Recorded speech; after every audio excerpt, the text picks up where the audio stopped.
How about the mighty Big Ten?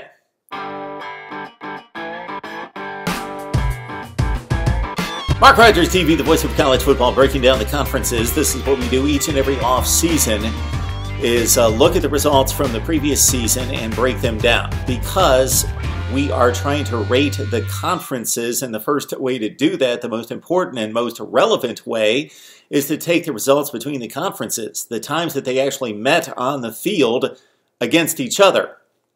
So once they go into their silos and play within the conference, there's no way to judge them against each other. You have to take the games mostly played in September and during postseason play in the bowl games and the college football playoff and measure those games. So you can't just strictly say, well, this conference had this record against the other four leagues, this conference had this record. Well, you got to put the games into context. Does the Ohio State win against Washington mean more than the win against Oregon State? Of course it does, because Washington was the best team in the Pac-12 and Oregon State was the worst team in the Pac-12. So the Big Ten should not be given as much credit for the Buckeyes' win against Oregon State. They should demolish Oregon State. Oregon State was one of the worst teams in the country, in Power 5 play especially. Washington was a top 10 team. Those are completely different results, and so forth. That's why we seed the teams in the conferences, because that's the most accurate way to reflect the games and the relevance of the games. Not the importance of the games, because obviously there are different importance to the games. Alabama and Clemson in the national championship game was the most important game of the season. But that game was just taken as a game result. All right, let's again break down the system, because we've got 14 teams in 3 leagues, the Big Ten, the SEC, and the ACC. We've got a 14-point system, so we had to adjust the seeds in the other 2 leagues, the Pac-12 and the Big 12, to a 14-team league. Therefore, each game has a baseline of 14 points of value, and then we adjusted from there, meaning when Ohio State beat Washington, that's a game of 1 seeds, therefore that's a 14-point game. No adjustment needs to be made. That's the 1 seed in the Big Ten defeating the 1 seed out of the Pac-12. So that's 14 points for the Big Ten, and it's a negative 14 for the Pac-12. But when Ohio State beat Oregon State was the very bottom seed in the Pac-12. So the 12 seed, but we adjusted it to a 14 seed based on a 14-team league, and it got into all sorts of decimals from there. But it started out as a roughly a 14 seed. It's about a 12.9 seed, something in that range, that Ohio State won that game. Therefore, you got to deduct those points from that 14-point baseline, and the Big Ten receives about 1.2 points, something in that range, and the Pac-12 gets it deducted. All right, let's go through the results. The Big Ten's record non-conference was not that impressive at 33-18. That's a little bit better than the ACC. It's better than the Pac-12. I think it was a little less than the Big 12. But of course, the opponents can totally skew that. And the Big Ten played a pretty difficult schedule. I would say by eyeballing it, and this would be another interesting rundown or review, would be who did that particular league lose to and who did they beat? How good were those teams? And coming off the ACC video, please check it out. The ACC I trashed to a certain extent for going 9-18, but they did play a ton of really good teams. They played Alabama twice. The ACC did, of course, Clemson and Louisville. They played Notre Dame 5 times. They played LSU. They played Georgia. They played Florida. And a few other good teams. All right, so let's look at the Big Ten here. So the 33-18 is marginal on the surface. Against the Power 5, 11-11. What would that tell us? Pretty average. We have to dive into the results. The Group of 5 showing is pretty marginal. It's 17-6. So the Pac-12 had some bad losses against the Group of 5. The Big 12 held its own against the Group of 5 for the most part, and the ACC had a couple bad losses, but did fairly well, okay against the Group of 5 at 19-5, but they had some bad losses in there. What about the Big Ten against the Group of 5? Here were some, and keep in mind, once we get to these metrics, these are just Power 5. This is a closed experiment among Power 5 conferences against each other. But we want to put the whole thing into context because we're going to do that at the end, because I want to make a huge point in all this. This is not the ranking for the conference. This is not a ranking of how good the conference is. I probably haven't clarified that enough. That's a metric that shows you how well that conference played against the other 4 conferences last season, just in those games, in just those 22 games. So the Big Ten plays, let's see, 14 teams are playing 9-game schedules. That's 9 times 7, that's 63. There's 63 conference games in the Big Ten, plus the championship game, 64 games. And then there's another, 22 and 7, 29 games played. So you've got almost 100 games played in the Big Ten that we're not counting. We are just looking at how well the conference played against the other 4 in those 22 games. 22 out of like 120. So about 1/5 of the schedule. So it's not a ranking yet until I give it some objective analysis or subjective analysis as well to give it a final ranking, a little bit different than what we've done in the past. But that's a ranking and a metric based on how well they played against the other leagues. All right. So give some credit to the Big Ten for winning these games. Michigan State over Utah State. Penn State beat App State. I know it was a close game, overtime. None of that factors in. Dominance is not factored into this. It's just who won the game, who lost the game. Minnesota beat Fresno State. Fresno State won the Mountain West. Fresno State beat UCLA and Arizona State. So Minnesota, a low 10 seed in the Big Ten, was able to do something that UCLA and Arizona State could not do, and that's beat the Mountain West champion. And Iowa beat Northern Illinois. Decent win there. Okay. The bad losses for the Big Ten against the group of 5 are pretty astounding, considering Northwestern eventually won the Big Ten Western Division. And this is another factor that comes into play that cannot be measured. How a team progresses through the season or falters throughout the season. Some teams are playing their best in September, and then they get worse. Some teams are not fully together. The chemistry has not worked itself out. They are not at their best or their peak in comparison to their competition early in the season, and they get better. Northwestern would be a perfect example. Northwestern was so much better at the end of the season than they were at the beginning. They were playing Notre Dame to the wire. They were beating Wisconsin. They were beating Purdue and Iowa. They took Ohio State to a decent game about for 3 quarters. They beat Utah again. Early in the season, they're losing to Akron. Is Northwestern better than Akron? Yes, but they lost to Akron. So bad losses for the Big Ten against a group of 5 would be Eastern Michigan over Purdue. Horrible loss for the Big Ten. Akron over Northwestern. Horrible loss for the Big Ten. Temple, Maryland. You shouldn't lose to a group of 5 if you're a decent program in the Big Ten, but Maryland, a 3-6 team in the Big Ten, losing to a bowl team out of the group of 5 that was near the top of its conference in the American. Not a horrible loss, but they got embarrassed by Temple. Troy beat Nebraska. That, of course, shouldn't happen. South Florida, Illinois, another example of not necessarily a horrible loss because Illinois was just a rung from the bottom, number 13 seed in the Big Ten, and South Florida, a team that finished 7-5 in the regular season in the group of 5. So not that it wasn't expected, but again, Big Ten should not lose to the American. Buffalo over Rutgers. We know that Rutgers was one of the very worst teams in America. They were the worst team in America in the Power 5. They lost to Buffalo by 29 points. Okay, big wins.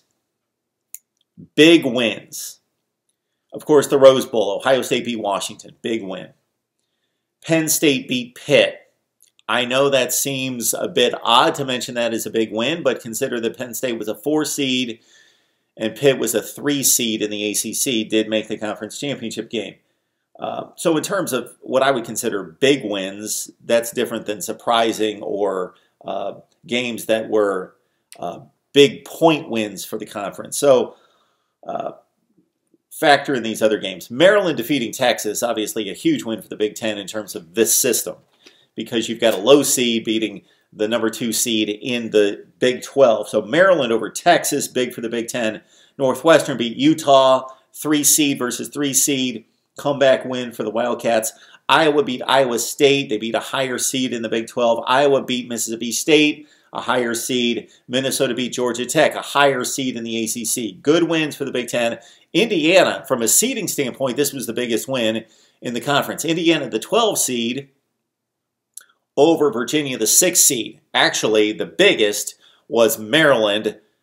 The 11 seed beat Texas, the 2 seed or adjusted seed of 2.8 in the Big 12. Okay, either big game losses or bad losses for the Big Ten. Of course, Michigan, they led the conference. They lose to Notre Dame out of the gate. That's not a bad loss, 7 points on the road to a team that went undefeated, but it's a big loss for the conference.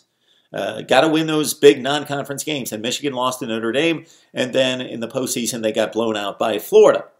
Now, we can't factor in that Michigan didn't have their best players there. Doesn't matter. The result was Florida won the game. Michigan State not doing the conference a lot of favors by losing to Arizona State and Oregon, 2 seeds that were similar to them, so it's not an embarrassment losing on the road to Arizona State by a field goal or by 1 point to Oregon, but those games could have totally swung the point total for the Big Ten with Michigan State losing those 2. And then the other losses, Penn State, Kentucky. Of course, that's a nice matchup, SEC Big Ten. And Penn State got, they didn't lose by a big margin. It was a close game, 24-20, I believe, to Kentucky. And the embarrassment for the Big Ten was, of course, Auburn, Purdue. Now, is Auburn really a 10 seed? They're a lot better than a 10 seed. But the standings say that they're a 10 seed. They went 3-5 in the SEC. They're a 10 seed. And Purdue is a 7 seed, lost to Auburn, a 10 seed. So that's a bad loss for the Big Ten. And, of course, they got annihilated in the game, 63-7. All right, let's run it down real quick here. So the wins for the Big Ten. Ohio State won 3 games out of conference. They beat TCU, a 7 seed. 5 seed in the Big 12, but adjusted to a 7 seed because of the number of teams in the league. Ohio State, a 1 seed, beat TCU, Washington, a 1 seed, Oregon State, a 12 seed, adjusted 14 seed. Penn State, the 4 seed, beat Pitt, the 3 seed, Indiana over Virginia. We talked about that. Maryland, Texas, big win for the conference. Northwestern over Utah, another big win for the conference. Wisconsin beat Miami, 5 seed over an 8. Iowa with wins over Iowa State and Mississippi State. Minnesota beat Georgia Tech. So aside from Ohio State beating Oregon State and TCU, 2 teams that they should beat, most of these wins for the Big Ten were really good wins. They beat teams that were higher seeded. That's going to be reflected right there. Losses for the Big Ten. Were there any bad losses, like horrible, like a 3 seed lost to a 12 seed? Nothing like that for the Big Ten. Didn't really have bad losses. But they somewhat consistently in these 11 games kept losing to teams that were rated right about where they are. A lot of those kind of games. Michigan lost to Notre Dame. Michigan lost to Florida. That's a 2 seed out of the Big Ten. Michigan losing to a 4 seed Florida, a 1 seed Notre Dame. It's Michigan State as a 6 seed in the Big Ten at 5-4, losing to Oregon and Arizona State. And it's Penn State, a 4 seed, losing to Kentucky, a 3 seed. There's no shame in that, but you got to win some of those games. And the Big Ten lost quite a few of these like-seeded matchups. Rutgers, Kansas, what can you say about that? Kansas blew them out. They're both the last seed in the conference. Northwestern losing to Notre Dame. Wisconsin loses to BYU. That might be the worst seeding loss it is in the Big Ten. A 5 seed in the Big Ten loses to what we projected as an 8 seed BYU as an independent. Purdue did no favors for the conference in losing 2 games out of conference to the SEC in Missouri and to Auburn and Nebraska. A 9 seed loses to Colorado, an 11 seed. Now again, dominance is not factored into this. Some of these games were razor tight. Purdue loses on the final play to Missouri. Nebraska blows a late lead, loses to Colorado. That's not like losing 45-10, but we're just measuring results. So this is what we've got. In all the wins, all the point totals for the Big Ten in those 11 games, they amassed close to 158 points. The teams that won the games for the Big Ten, those 11 games, won 63% of their games in conference, and they beat teams that won 57% of those games in conference. So you would think, well, teams that win 63% of their games in conference should beat teams that win 57% of their games. But consider that's 11 straight wins. So that's pretty impressive, especially when they beat teams that were seeded slightly, pretty much the same, but slightly higher than them. So the Big Ten beat teams higher seeded multiple times. Iowa an 8 over Iowa State, a 4 or a 3 seed. Minnesota a 10 over Georgia Tech, a 5. Maryland an 11 over Texas, a 2. Indiana a 12 beat Virginia, a 6. Penn State a 4 over Pitt, a 3. Consistently beat higher seeds, so that plays into that. The Big Ten lost a lot of these close games out of conference to like-seeded teams. And this is an odd statistic here. So the Big Ten teams that lost, and this is really on Michigan. This is on Michigan more than anyone, and Purdue and Michigan State, because they lost multiple games.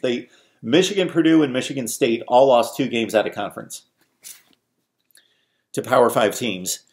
And they were all over 500, and Michigan was 8-1 in the conference, and they lost 2 of these games to Notre Dame and to Florida. So this really hurts the Big Ten. 58% winning percentage. So in these 11 losses, those 11 teams, they're not 11 teams, but we count Michigan twice, Michigan State twice, so that's 2 teams, Purdue twice. Those 11 teams won 58% of their games in the Big Ten, and they lost to teams that only won 47% of their games in conference. How in the world did that happen? Because it looks like most of these teams were pretty good. Well, Kansas, 1-8, weighs that down, beating Rutgers.